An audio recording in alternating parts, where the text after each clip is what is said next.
西側のドイツ難民への虐待は日本の満州引き上げと非常に似ています。皆様こんにちは、宇治原実です。日本を元気に、日本人の美徳チャンネルです。第1と第3の土曜日朝8時にお届けしています。20世紀最大の民族移動、それは敗戦国ドイツへ帰還する国外にいるドイツ民族の大移動でした。その数1650万人。うち1割以上が死亡しています。飢えや寒さだけでなく、敵や憎悪によって恥ずかしめられ虐殺されたのです。解放されたアウシュビッツにはなんとドイツ人が送り込まれました。やっと戦争が終わったのに、帰還する人々には生き残るための新たな戦いが待っていました。それは敗戦国日本とて同様でした。3つの点をお話しいたします。1つ目、敗戦国ドイツの惨状です。1、歴史的修正主義研究開始役、敗戦国ドイツの惨状より引用させていただきます。第二次世界大戦では正義が悪に勝ったと考えるのは愚かなことだ。ナチスがヨーロッパに加えた残虐行為の後では、その犠牲者による復讐はある程度必然的であり、また正当化できるかもしれないが、行われた残忍さは必然性と正当性の限界をはるかに超えている。戦闘行為の公的な終結以降も約300万人のドイツ人が不必要に死んでいった。ズデーデン地方のチェコ人が100万人のズデーデンドイツ人のうち25万人を殺戮した。西側連合国は小規模なホロコーストを行っている。長く抑えられていた復讐心が主に罪のない人々に向かうのをなぜ抑えようとしなかったのであろうか。2、ドイツ第三帝国の崩壊と避難民、非追放民問題。ヨーロッパ研究センター研究員近藤淳三長からの抜粋です。怒りこそ兵士たちの力の源泉だった。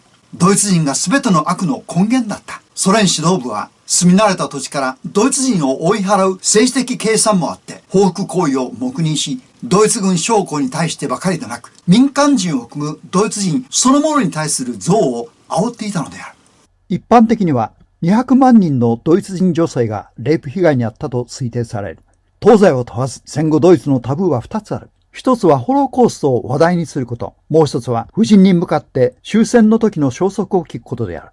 ドイツの敗戦によってようやく戦火が止んでも、避難民の苦難と悲嘆には終止符は打たれなかった事実である。戦争が終われば平常に戻るという言葉は馬鹿げているように思われた。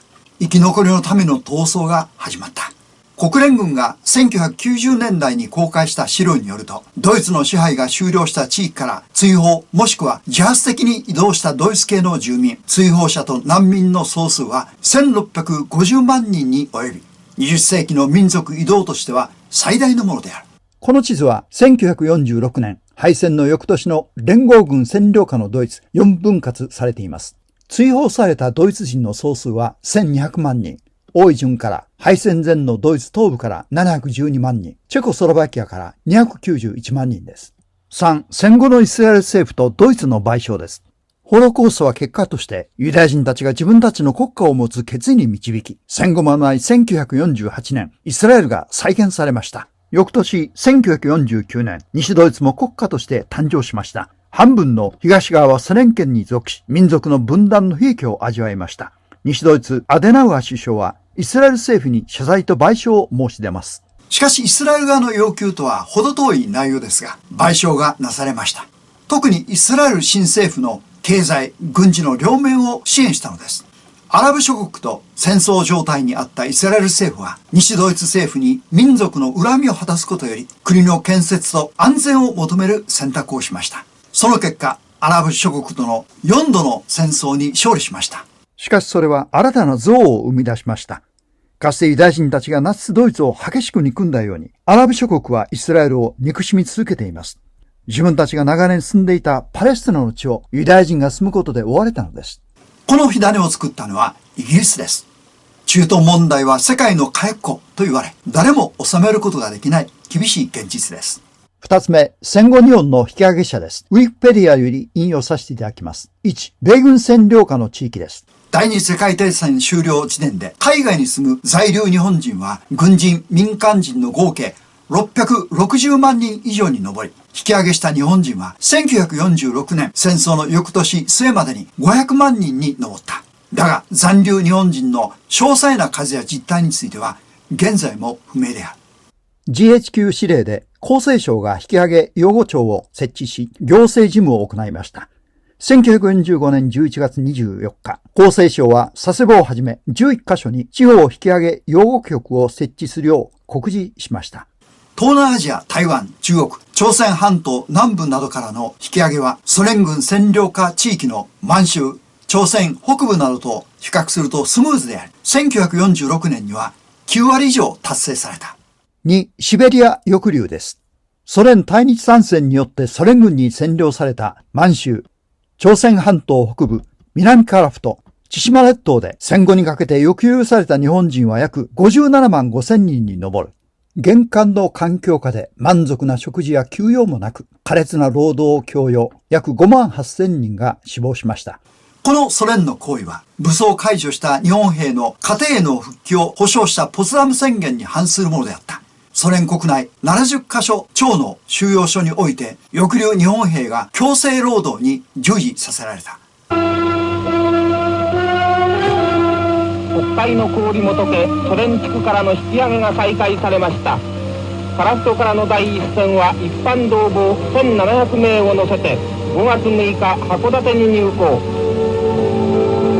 一方シベリアからの第一陣は6日701名の元軍人軍属が舞鶴に上陸しました。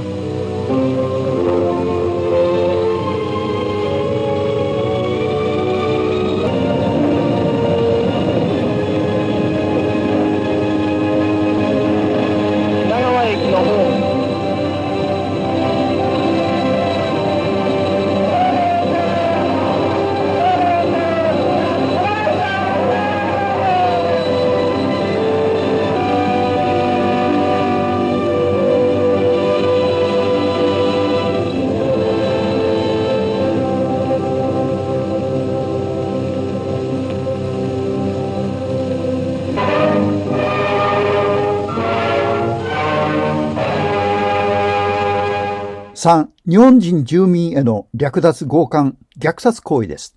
漫画家の千葉哲也さんは満州引き上げ者です。ご自身の作品、引き上げの長い童貞から苦悩が忍ばれます。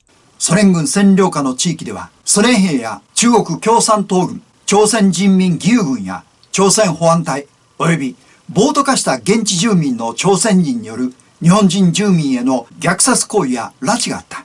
米田健三氏、元衆議院議員で内閣府副大臣はこうおっしゃっておられます。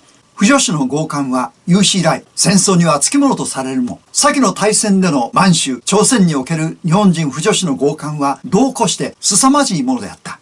ベルリンとドイツ全土では200万人のドイツ女性がレイプされたと推定されるが、朝鮮人の保安隊に侵される様はベルリン同様と述べています。以上です。私の友人で引き上げ者の一人が次のように証言されました。決死の思いで大陸から引き上げてきました。目の前に日本が見えたとき、何人もの女性が海に身投げしたのです。やっと日本に帰れる安堵感と、我が身に降りかかった災難を思い取った行動でした。私はこれを生涯忘れることができません。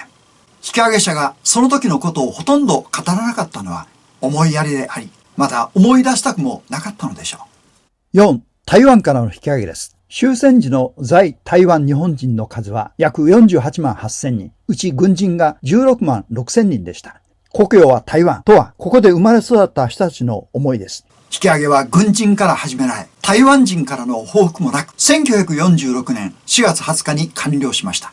現在も台湾は世界一の親日国です。しかし中国との国交回復のため、50年前、台湾との国交を断絶したままで、日本は引き上げの恩をあだで返しました。恥ずかしいことですね。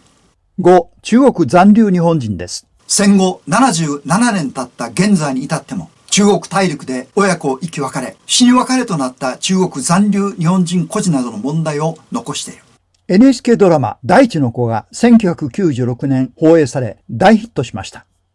6、引き上げ者だった著名人です。今の第一線でご活躍の方々もいらっしゃいます。7、社会実情データ使いより引用です。本国への機関車の国・地域別内容です。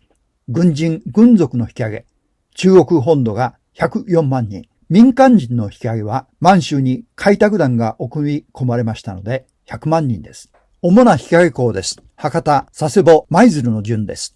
基幹事業は、米国から約200隻の船舶の貸与を受けるなど、米国の援助を得て急速に進み、1946年、敗戦の翌年までに500万人以上が戻ってきました。8、アメリカの思惑です。戦後、中国における日本人の引き上げと喧騒、佐藤良著より抜粋させていただきます。アメリカは残留日本人の早期返還を行いました。当時のアメリカ大統領トルーマンは回顧録の中で次のように述べています。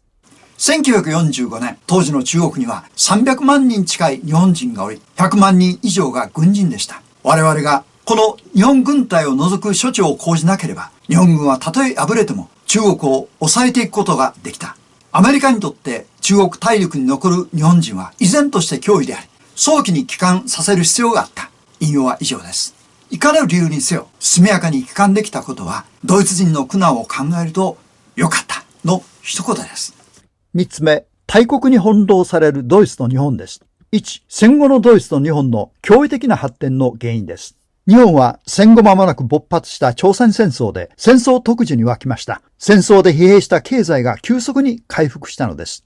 また GHQ は日本がアメリカなどに二度と歯向かうことがないよう一切の軍事を解体しましたが、朝鮮戦争勃発により共産主義の脅威に目覚め方針を大転換しました。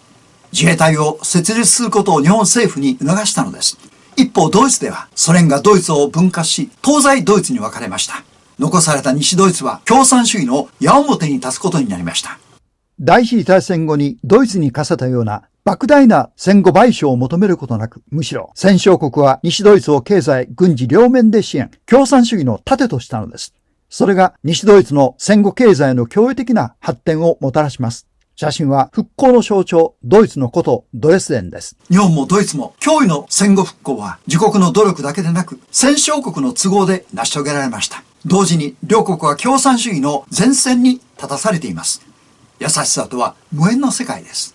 2、クリミア半島におけるヤルタ会談について、1945年2月、英国チャーチル首相、米国ルーズベルト大統領、ソ連スターリン書記長の3人が、第二次世界大戦終了後の新世界秩序について、クリミア半島のヤルタで会談をしました。二度と戦争が起きないようにとの願いからでは全くありません。いかに自国の有利に戦後体制を作るか、その駆け引きでした。ルーズベルト大統領はソ連に日本攻撃を依頼、その見返りに北海道を渡す密約を交わしました。日ソ不可侵条約を破棄して日本を攻め込んだソ連を非難する前に密約を結んだルーズベルトを非難すべきではないかと思います。またクリミア半島をソ連領とした密約が今日のウクライナとロシアの戦争を生んでいます。たった3人が全世界の統治者であるかのような錯覚をして戦後の混乱を今日まで広げ続けています。3、歴史から学ぶことです。戦争の悲惨さ、そして戦後復興の途方もない苦労を私たちは今日、ウクライナの戦場を目の当たりにして感じています。同時に攻撃したロシア国民も大混乱し、世界中が巻き込まれています。どんな困難を前にしてでも戦争は起こしてはならない。また相手国に戦争を起こす気にさせてはならないという決意が必要です。そのために日本は自国の防衛について取り組む最後の機会を迎えています。自分の国は自分で守る。この決意がなければ誰も助けてくれません。日本の上空にミサイルが頻繁に飛んでくる現実を前に、皆様はいかがお感じになりましたか？次回のご案内です。東京裁判、日本無罪論を唱えたパウル判事の勇気です。チャンネル登録とよろしければ高評価ボタン並びにコメントをいただければ嬉しいです。本日も最後までご視聴いただき誠にありがとうございました。日本を元気に。